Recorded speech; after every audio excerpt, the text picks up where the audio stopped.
लेकिन भीलवाड़ा में आक्रोश और पुलिस अब किस तरह से अलर्ट पर है। भीलवाड़ा में लोगों ने सड़क को जाम कर दिया है। जो नाराज भीड़ है वो मुस्लिम बस्तियों की तरफ बढ़ी है। पुलिस ने भीड़ को रोकने की कोशिश की। पुलिस ने भीड़ पर हल्का बल प्रयोग भी किया, लेकिन जो नाराज लोग थे उन्होंने पत्थरबाजी करनी शुरू कर दी। इस दौरान आधा दर्जन लोग घायल हो गए। कई लोगों को गंभीर चोटें भी आई हैं। पुलिस की कुछ गाड़ियों के शीशे भी टूट गए हैं और इस तनाव को देखते हुए इलाके में फोर्स तैनात कर दी गई है। पुलिस की जो टीम है वो चप्पे चप्पे पर तैनात है और चप्पे चप्पे पर अपनी नजर बनाए हुए हैं। लेकिन जो लोग हैं उनका गुस्सा थमने का नाम नहीं ले रहा है। किस कदर उनका ये गुस्सा तब और बढ़ जाता है, क्यों आखिर वो मुस्लिम बस्तियों की तरफ बढ़ते हैं। वो तस्वीरें, उस वक्त क्या माहौल था, क्या मंजर था, ये देखिए। ये तस्वीरों के जरिए हम आपको दिखा रहे हैं कि पुलिस को बल प्रयोग करना पड़ता है। वो आगे बढ़ रहे थे उस मुस्लिम बस्तियों की तरफ जिन पर आरोप है कि उन्हीं में से किसी ने आकर जो गौवंश का जो वो अंग है वो हनुमान मंदिर पर दरअसल चढ़ा दिया था, वहां पर रख दिया था। और फिर उसके बाद किस तरह से वो जो भावनाएं हैं आहत होती है, वो गुस्सा, चाहे वो संत समाज हो या फिर आम लोग हो, उनमें साफ तौर पर देख सकते हैं। ये राजस्थान की सड़कों का हाल है। सड़क जाम कर दी गई है, चक्का जाम। और फिर उनको कंट्रोल करने के लिए पुलिस को लाठियां भांजनी पड़ती है। सुनिए जरा क्या मंजर था।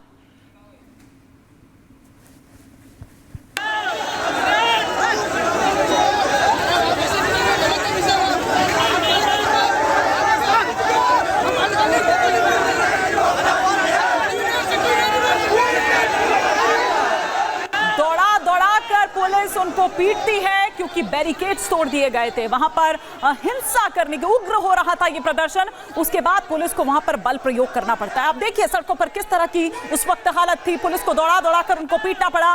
वो कोई यहां इस तरफ भागा, कोई आगे सीधे उस तरफ भाग गया। लेकिन यहां पर लोगों का गुस्सा अभी भी शांत नहीं हो रहा है। पुलिस फोर्स वहां पर जरूर तैनात है, तनाव अब भी व्याप्त है। अब पुलिस देखिए उसके बाद शांति बनाए रखने की अपील कर रही है। उन तमाम इलाकों में, स्पेशली जो संवेदनशील इलाके वहां पर हैं, वहां पर फ्लैग मार्च कर एक शांति का संदेश वहां पर देने की और शांति बनाए रखने की वहां पर बात करते हुए ये फ्लैग मार्च उस वक्त वहां पर उन इलाकों में किया जा रहा है। लेकिन आइए हम आपको बताते हैं कि क्या कुछ कह रहे हैं भीलवाड़ा के एडीसी। पब्लिक से समझाइश जारी है, उन्हें काफ़ी समझाया गया, लेकिन यूथ इतना एग्रेसिव था कि उन्होंने पत्थरबाजी शुरू कर दी, तो उन्हें हमें खदेड़ना पड़ा। कोशिश ये करी कि किसी को गंभीर चोटें ना आए। पिछले 2-3 दिनों से जैसा घटनाक्रम चल रहा है कि शांति बिगाड़ने का प्रयास किया जा रहा है, लेकिन ऐसा होने नहीं दिया जाएगा। काफ़ी कुछ शहर में हमने बंद करने से रोका है, शांति कायम करने के प्रयास किए। सुबह से ही पुलिस प्रशासन इस कार्य में लगा हुआ है। जनता से अपील करते हैं कि वो शांति बनाए रखें और किसी भी तरीके की अफवाहों को ना फैलाएं, ना उन पर ध्यान दें। लेकिन सवाल यह है कि भीलवाड़ा का गुनहगार आखिर कौन है। कुछ सवाल जो खड़े हो रहे हैं, एक एक कर वो तमाम सवाल आपके टेलीविजन स्क्रीन पर जो इस वक्त आ रहे हैं कि भीलवाड़ा की अमन चैन का दुश्मन कौन है। भीलवाड़ा में दंगे की साजिश आखिर किसने रची, क्योंकि जिस तरह की स्थिति उस वक्त पैदा हुई वो एक दिन में तो नहीं हुई होगी। उसके लिए पहले से वो प्लानिंग जो है वो की गई होगी और वो साफ तौर पर दिखती भी है। हिंदू मंदिर पर गौवंश का अंग आखिर किसने रखा? क्या किसी ने उसे रखते हुए देखा? क्या कोई भी उस वक्त वहां पर मौजूद नहीं था? हिंदुओं को आखिर कौन भड़काना चाहता है? क्यों हिंदू त्योहारों पर इस तरह की तस्वीरें सामने निकलकर आती है? क्यों हमेशा माहौल को बिगाड़ा जाता है?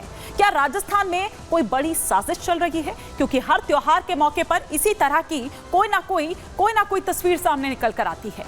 भीलवाड़ा में दंगे से आखिर किसे फायदा हो रहा है? आरोपियों की गिरफ्तारी अब तक क्यों नहीं हुई?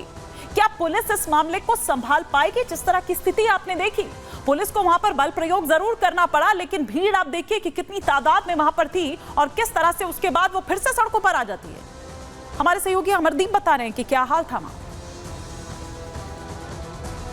रविवार की घटना थी जब देर शाम एक गाय की पूंछ जो थी वो काट करके जन्माष्टमी के एक दिन पहले और एक मंदिर के बाहर रख दी गई थी, जिसके बाद लोगों ने जो था आक्रोश लोगों में आया और आक्रोश के बाद में लोगों ने नारेबाजी भी की। लेकिन प्रशासन की तरफ से समय दिया गया था, 2 से 3 घंटे का जब समय दिया गया था, तो उसके बाद में प्रशासन ने सुबह की मोहलत मांगी। तो इसके बाद में कुछ आरोपियों को डिटेन भी किया, लेकिन पूछताछ जारी है। अब चूंकि जब पूछताछ जारी है तो उसके बाद ये तमाम जो चीज़ें थी उनको लेकर के समय प्रशासन को, पुलिस को जो था वो चाहिए था, लेकिन जन्माष्टमी के दिन बहुत बड़ी तादाद में एक मॉब इकट्ठी होती है और बाजार बंद कराती है। बाजार बंद को जो लोग सपोर्ट कर रहे थे, उसके बाद पुलिस जो है वो फ्लैग मार्च करती है और फ्लैग मार्च होने के बाद यहाँ पे तमाम जो पुलिसकर्मी हैं वो निकलते हैं बाजार खुलवाने के लिए। तो हमारे सहयोगी अमरदीप की ये रिपोर्ट आप इस वक्त यहाँ देख रहे थे, लेकिन अभी क्या हालात वहां पर बने हुए हैं, सीधे हम बात करते हैं। हमारे सहयोगी अमरदीप इस वक्त ग्राउंड जीरो से हमारे साथ जुड़ चुके हैं। अमरदीप, अभी क्या माहौल है? अभी जिस जगह पर आपकी मौजूदगी आप खड़े हैं वहां तो अभी शांत लग रहा है कि सब कुछ स्मूथ हो गया वापस। देखिए, जिस जगह मैं हिमानी खड़ा हुआ हूँ उसको कलेक्ट्रेट का इलाका बोला जाता है और यहाँ पे कलेक्ट्रेट के इलाके पर ही एक धरना शुरू हुआ था। उस धरने में जो लोग बैठे हुए थे वो मांग कर रहे थे कि जो गिरफ्तारी हैं वो हो और अभी पुलिस ने जो डिटेन किए हुए लोग हैं उनकी जो है स्थिति बताएं कि वो लोग कौन है, पूछताछ जिन पे चल रही थी। अभी यहाँ पे वो बाइक हैं जो धरने में बैठे हुए लोग थे जिन्होंने लगातार यहाँ पत्थरबाजी की। पत्थरबाजी करने के बाद पुलिस को उन्हें खरीदना पड़ा। उन सारी बाइक को जब्त किया जा रहा है। अभी भी पत्थर जो है सड़कों पर फैले हुए हैं, पड़े हुए हैं, लेकिन तमाम कलेक्ट्रेट के बाहर से एक बड़े मॉब को यहाँ से खदेड़ना पड़ा पुलिस को। और यहाँ आप देखेंगे दूसरी तरफ जूते चप्पल जो हैं वो सड़कों पर यहाँ पे पड़े हुए हैं। करीब 50 से ज़्यादा दुपहिया वाहनों को जो है पुलिस ने जब्त किया है। इसके साथ ही कई पुलिसकर्मियों को पत्थरबाजी में चोटें आई हैं। इसी के साथ में अब रणनीति बन रही है कि इस शहर को किस तरीके से शांत किया जाए, किस तरीके से शांति की अपील की जाए। उसी चीज़ को लेकर के कलेक्ट्रेट के अंदर में डीएम और एसपी जो है वो वार्ता कर रहे हैं, बातचीत कर रहे हैं, सामाजिक संगठनों से वार्ता कर रहे हैं, क्योंकि भीड़ जब निकली थी तो बाजार बंद कराने निकली थी। उसके बाद एक फ्लैग मार्च हुआ। उस फ्लैग मार्च ने वापस से जो बाजार थे वो खुलवाए, क्योंकि आज जन्माष्टमी का त्यौहार है और 12 बजे तक हर मंदिर में भीड़ है, हर घर में जो है वो खुशियां हैं।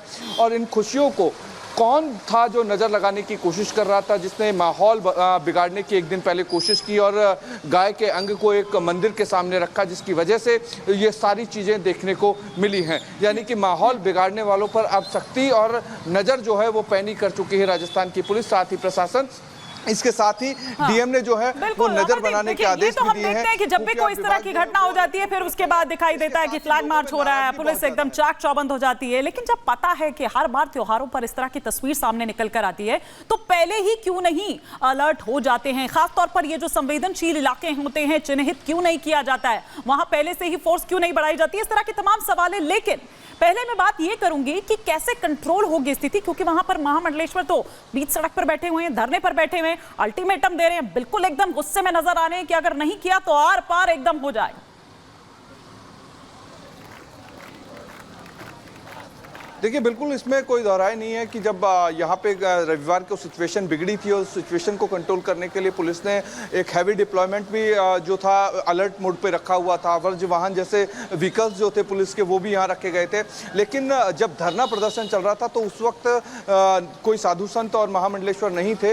वो सिर्फ धरना प्रदर्शन करके पुलिस से बातचीत करने गए थे। पीछे से जो मॉब थी, जो मेरे ठीक पीछे का हिस्सा है, यहीं पर पूरी मॉब बैठी हुई थी। उसी में से ही पहले नारेबाजी शुरू होती है, उसके बाद में पथराव शुरू होता है। पथराव में कई पुलिसकर्मी घायल होते हैं और इसी सिचुएशन को भांपते हुए पुलिस जो है उन जो भी यूथ था, जो मॉब थी, उसको खदेड़ती है और लाठीचार्ज करती है। ये बात सही है कि राजस्थान के कई सेंसिटिव इलाकों में, सेंसिटिव जिलों में पहले से ही ये तैयारी होनी चाहिए थी, लेकिन घटना के बाद इस तरीके की कार्रवाई होती है उससे ठीक पहले ये तमाम चीज़ें पुलिस को भी और खुफिया विभाग को भी दुरुस्त करना पड़ेगा। बिल्कुल अमरदीप, आप नजर बनाए रखिए फिलहाल।